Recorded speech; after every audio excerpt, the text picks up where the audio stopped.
হাসরের ময়দানে আল্লাহ তাআলা এক গুনাহগার বান্দাকে, জাহান্নামী বান্দাকে জান্নাতে দিবেন এই কারণে, সে ঘুমের মধ্যে আল্লাহকে একবার নাম ধরে ডাকার কারণে।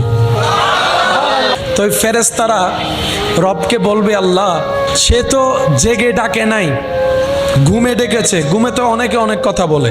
ফেরেশতাদের প্রশ্ন, আল্লাহ সে তো জাহান্নামী, গুনার হিসাব অনেক বড়, সব তেমন, কিন্তু রবের চাওয়া হচ্ছে তাকে জান্নাতে দেওয়া। তো যিনি আইন বানান তিনি কখনো আইন ভঙ্গ করলে মানায়? রব তো আইনের মধ্যে একদম আহকামুল হাকিমিন। তো রব বলবে, ফেরেশতা জেগে ডাকুক আর ঘুমে ডাকুক, আমাকেই তো ডাকছে। আমার বান্দা ঘুমের মধ্যে আমাকে ডেকেছে, এটা আমার পছন্দ হয়েছে, তার একবার ডাক আমি কবুল করেছি, সেটাকে এক পাল্লায় রাখ, সারা জীবনের গুনাহ আল্লাহ অন্য পাল্লায় রাখ।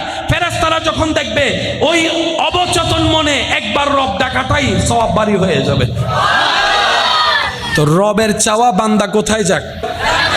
রব তো এত দয়াবান, মুসা নবীর একটা গুনাহগার উম্মত কুকুরকে পানি খাওয়াইছে, আল্লাহ সারা জীবনের গুনাহ মাফ করে দিয়েছে।